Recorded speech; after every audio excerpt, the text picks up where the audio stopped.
सोहन नाम का एक आदमी अपने घर में पेंट कराने के लिए एक अच्छा पेंटर ढूंढ रहा था। उसे अपने दोस्त धीरज से पता चला कि एक औरत है जो बहुत ही सस्ते में पेंट कर देती है। वो धीरज के साथ उस औरत की दुकान का पता ढूंढ रहा था। क्या बात कर रहे हो तुम धीरज? तुम्हें पक्का यकीन है कि वो औरत इतने कम दामों में पेंट कर देगी? और क्या सोहन, मैंने सुना है कि उसने हाल ही में नई नई पेंट की दुकान लगाई है और इसीलिए इतने कम दामों पे कर रही है। तब तो फिर बहुत सही है धीरज। चलो जल्दी से उसकी दुकान चलते हैं। थोड़ा भटकने के बाद सोहन और धीरज को उस औरत की दुकान दिखी गई। उसकी दुकान बड़ी ही टूटी फूटी सी लग रही थी और दूर दूर तक आसपास कोई भी दूसरी दुकान नहीं थी। मुझे तो ये जगह बड़ी अजीब लग रही है। क्या हमें सच में यहाँ रुकना चाहिए धीरज? अरे डरो मत सोहन, सब ठीक होगा। वो देखो, वो रही वो पेंटर औरत। सुनिए, जरा सुनिए। सामने एक औरत बैठी थी जिसने अपने मुंह पर लंबा सा घूंघट कर रखा था। वो भारी आवाज में धीरज से बोलती है, बोलो, क्या काम है? जी, ये मेरा दोस्त है सोहन। इसके घर में पेंटिंग का काम करना है। आप कर देंगी? ठीक है, हो जाएगा। शाम को आती हूँ। फिर धीरज सोहन का हाथ पकड़कर उसे वहां से ले जाता है। तब सोहन को कुछ याद आता है। वो धीरज से कहता है, अरे धीरज, हमने उस औरत को मेरे घर का पता तो बताया ही नहीं। अब वो कैसे आ पाएगी भला? ओह ओ सोहन, क्या तू भी कोई ऐसी बात है कैसे भूल सकता है? अरे मैं क्या करता, तू ही तो तुरंत मुझे घसीट के वहां से ले आया था। उस चक्कर में मैं भूल गया। हम्म अब तो हमें कल दोबारा आना पड़ेगा और उसे पता बताना पड़ेगा। हद है। चल, अब हम और कर भी क्या सकते हैं? कल दोबारा आएंगे। अभी घर चल। दोनों वापस अपने अपने घर चले जाते हैं। लेकिन शाम को सोहन के दरवाजे पे दस्तक होती है। उसकी पत्नी सुनैना दरवाजा खोलती है तो देखती है कि वही पेंटर औरत खड़ी थी। पीछे से सोहन भी आ जाता है। वो उस औरत को देखकर हैरान हो जाता है। अरे तुम यहाँ तक कैसे पहुंची? मैंने तो तुम्हें घर का पता दिया ही नहीं था। उस औरत ने अभी भी घूंघट कर रखा था और वो भारी आवाज में बोली, आपने मुझे पता बता दिया था। जल्दीबाजी में आपको ध्यान नहीं रहा होगा। अरे क्या अभी? अगर आपने पता नहीं बताया तो भला वो यहाँ कैसे पहुंची? अब छोड़िए ना ये सब, जल्दी से पेंटिंग का काम शुरू करवा दीजिए। सुनैना उस औरत को घर के अंदर आने को कहती है। लेकिन सोहन बहुत परेशान था और उसे कुछ गड़बड़ लग रही थी। सुनैना ने उस औरत को सब कुछ समझा दिया था और वो घूंघट में ही काम कर रही थी। सोहन धीरज को फोन मिलाता है और उसे सब कुछ बता देता है। धीरज भी जल्दी से सोहन के घर आ जाता है। यार धीरज, अच्छा हुआ तू आ गया। मुझे तो कुछ गड़बड़ लग रही है। हाँ सोहन, लग तो मुझे भी रहा है।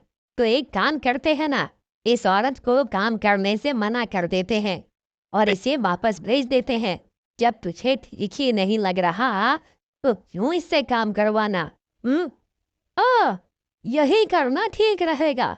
सोहन और धीरज कमरे में जा ही रहे थे कि तभी सुनैना के चीखने की आवाज आती है। आ! सोहन और धीरज भागते हुए कमरे में जाते हैं तो वो देखते हैं कि सुनैना बहुत डरी हुई थी और उस औरत ने सभी दीवारों में लाल पेंट कर दिया था। ये देखिए ना, ये औरत ने कितना अजीब पेंट किया है और मुझे देखकर तो ये जोर जोर से हंस रही थी। मुझे तो बहुत डर लग रहा है सोहन। कौन हो तुम और ये सब क्या किया तुमने? सोहन की बात सुनकर वो औरत और जोर जोर से हंसने लगती है और अपना घूंघट हटा देती है। घूंघट के पीछे चुड़ैल का चेहरा था और उसे देखकर सभी लोग डर जाते हैं।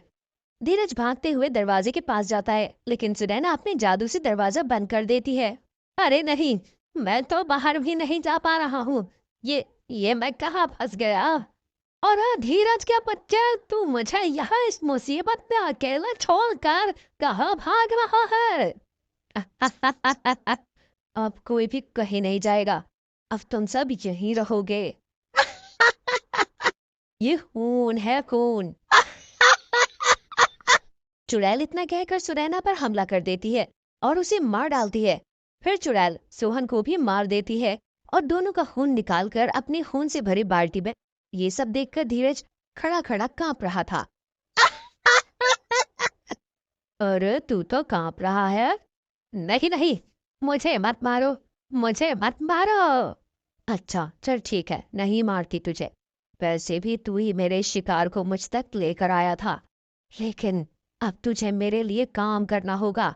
अगर तू ऐसे ही मुझे और लोगों के घर ले जाएगा और मुझे नए नए शिकार ढूंढ कर देगा तो मैं तुझे नहीं मारूंगी। हाँ। चुड़ैल की बात सुनकर धीरज बहुत परेशान हो गया। उसे ये रास्ता तो बहुत गलत लग रहा था, लेकिन अपनी जान बचाने का दूसरा कोई रास्ता उसे नजर भी नहीं आ रहा था। ठीक है, कल मैं तुझे वहीं मिलूंगी जहां पहली बार मिली थी, और जरा समय से आ जाना। मुझे देर से आने वाले लोग पसंद नहीं है, वरना मैं तुझे जान से मार डालूंगी। अगले दिन धीरज सुबह सुबह चुड़ैल के पास पहुंच जाता है। मैं आ गया, चलो, मैंने एक नया घर ढूंढ लिया है जहां पर हम लोग चल सकते हैं।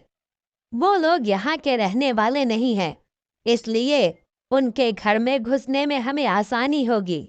वाह, तू तो बड़ा ही वफादार है। तू तो एकदम सही समय पर आ गया। मुझे ये पाप करने में कोई खुशी नहीं मिल रही है, लेकिन यहाँ बात मेरी ही जान पे बनाई है, इसलिए मैं मजबूर हूँ। वो सब जो भी हो, तू बस जल्दी से मुझे शिकार के पास ले चल। चुड़ैल धीरज के साथ उसके बताए हुए घर में चली जाती है और लोगों को मार देती है। वो ठीक उसी तरह लोगों का खून अपनी बाल्टी में भर देती है और दीवारों को लाल रंग से पेंट कर देती है। अब ये चुड़ैल का रोज का काम हो गया था।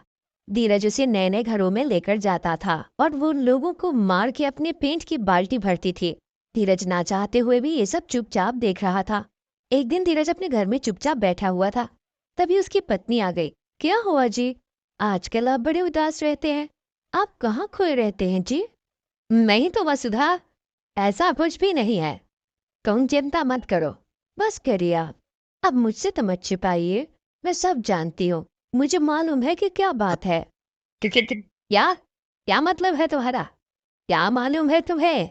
अरे नहीं, कि ये सब सोहन भैया और सुनैना भाभी के साथ जो वो हादसा हुआ है ना, तब से आप बहुत दुखी हैं और गुमसुम से रहने लगे हैं। न जाने वो कौन था जिसने उनके साथ ऐसा किया। ऐसे इंसान को तो नरक में भी जगह नहीं मिलेगी। अरे सोहन भैया का इतना प्यारा परिवार था, और सुनैना भाभी तो माँ भी बनने वाली थी। वसुधा की ये बात सुनकर धीरज के पैरों तले जमीन ही खिसक जाती है। उसके हाथ पैर कांपने लगते हैं और वो वसुधा से पूछता है, आ, ये ये तुम क्या कह रही हो वसुधा? ये कैसे हो सकता है भला? मुझे पता है कि आपको ये सुनकर और भी ज्यादा दुख हुआ होगा, लेकिन यही सच है। वो तो सुनैना सोहन भैया को सरप्राइज देने वाली थी, इस बारे में बस मुझे ही पता था। वसुधा की बात सुनकर धीरज बहुत ज्यादा परेशान और दुखी हो जाता है। वो रात भर सो नहीं पाता और सोचता रहता है। सुबह हो जाती है और आखिर में धीरज ठान लेता है कि अब वो चुड़ैल की मदद नहीं करेगा। वो खुद से कहता है, मुझे मुझे अब इस चुड़ैल का और साथ नहीं देना है। अगर वो मुझे मार भी देगी तो कोई बात नहीं, लेकिन अब मैं किसी और को मरने नहीं दूंगा। अब धीरज ये ठान चुका था कि वो चुड़ैल का साथ नहीं देगा। वो रोज की तरह उठकर चुड़ैल के पास जाता है और उसे एक पुराने घर में ले जाता है। लेकिन इस बार धीरज ने चुड़ैल को चकमा दिया। वो घर जहाँ पर धीरज चुड़ैल को लेकर आया था, वो पूरी तरह से खाली था और वहां एक भी इंसान नहीं था।